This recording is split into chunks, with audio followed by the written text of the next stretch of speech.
Namaste, Jai Hind, and welcome to yet another engaging conversation with someone who has always been candid, matter of fact, and no holds barred. Ladies and gentlemen, this book that I hold in my hand is an eye-opener. And I'll be honest that when I saw the title, it said Girl From Kathua, and it said a sacrificial victim of Hind. I said, that's a bold title. But then what else to expect from the author, Madhu Kishwar ji. Namaste, ma'am. Thank you very, very much. Frankly, I had to think, I saw the nice note where you said, I hope you will find this book worth the effort that went into it. Now, as I'm reading through it, I'll be honest, I have not completed the book. As I'm reading through it, there is a lot of effort which is visible. But let me first ask you, why this case? Why did you want to get into this particular case? Firstly, this is not the only time I've taken on fake narratives by a certain global network mafia, which is out to break up India through means fair or foul. And there have been many such instances, including my book on Gujarat riots, including my expose of the fake case against Maya Kodnani, Colonel Purohit. I can give you a whole list. My whole life has been about challenging the fake narratives that the leftist cabal, that's a respectable word, I feel like calling them mafia, have been practicing on us, you know, and at great cost to this country. And this, to my mind, I mean, honestly, ever since I got to see the facts, I've not had one peaceful night's sleep because we've taken too much, we've tolerated too much, and I think it's time to say no, enough is enough. And that's what this book's message is. This picture, I remember of the victim, because all media channels, and you've gone hammer and tongs at the media fraternity also for disregarding the rules of how to portray, whether or not to name a victim who's a minor, all of those which you say were actually caution was thrown to the wind and all protocols were not followed only in this case. No, it's not caution thrown to the winds. It's a very deliberate and very well orchestrated move globally and internationally. See, the law in India states very clearly that even after death, you cannot name a rape victim. Even after death. And then, of course, in this case, it's a little girl. The law in England, law in America, law in all these countries has similar provisions about not naming. Now, when we see celebrity journalists, including BBC, CNN, Washington Post, New York Times, they all go out of their way to not just name the girl, but also project a photograph, that iconic innocent face and those haunting eyes, then obviously there is a game behind it, and a very sinister one. Because, for example, just to give you an example, on April 23rd, just recently, I Google searched with her name and Kathua.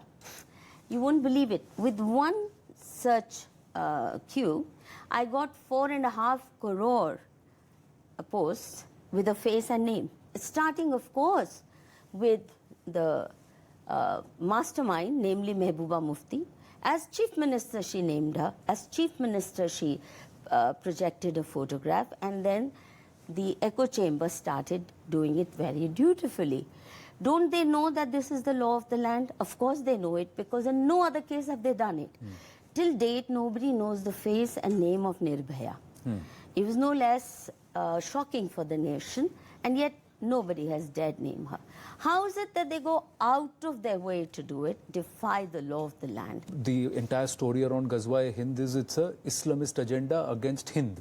So, but why have you called her sacrificial victim of Hind? So, Ghazwa victim. Because my book proves with abundant evidence that this girl was not murdered by any Hindu. None of the 8 Hindus that have been incarcerated on charges of gang rape and murder had even the remotest connection with her. They didn't even know she existed. But I say it loud and clear that if you want to find out who the real killers are, start investigating Mehbooba Mufti, start investigating Talib Hussain, her right-hand man. He's an important office bearer in a party, and her own family. And I say it with confidence that if an honest probe is carried out, which is what was denied, Jammu people cried and loudly, including the Bar Association, went on strike. There was a Jammu Bandh, demanding only one thing, CBI probe, because they could see that the charge sheet was outrageous in the kind of web of deceit and lies it wove. Now, if it is held even now, starting with Mehbooba Mufti, who masterminded it all, then it will be clear that this girl was killed by her own community members in order to hit out not just at those 8 targeted Hindus who are in jail or serving life term, etc., on fabricated charges, but at Hindus of Kathua district in general, and BJP and Modi ji in particular also, they were targeted, but Hindus of Kathua district, because this is a district neighboring Pakistan, very crucial for cross-border terrorists. And from Kathua, they can go straight up to Jammu through this forest that surrounds Rasana village, which was the prime target. They wanted to get it vacated of Hindus. So and just as religious demography has been changed in other provinces of, in other districts of Jammu province, namely Rajouri, Poonch, Doda, Kishwar, etc., they were all Hindu majority. Today they have become Muslim majority.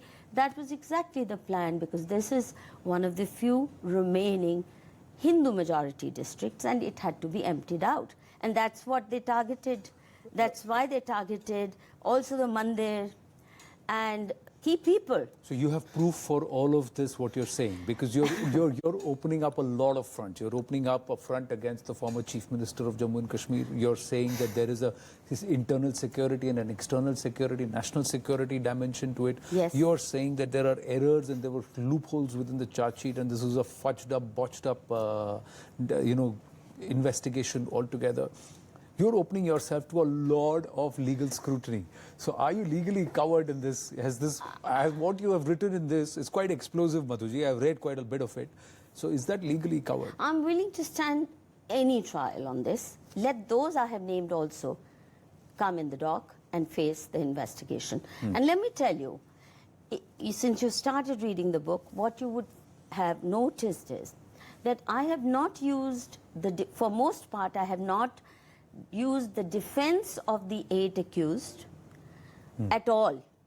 I have used only the documents prepared by the government, with Mehbooba as Home Minister, the prosecution, the crime branch. 3 SITs was set up, all highly compromised, the third one outrageously compromised.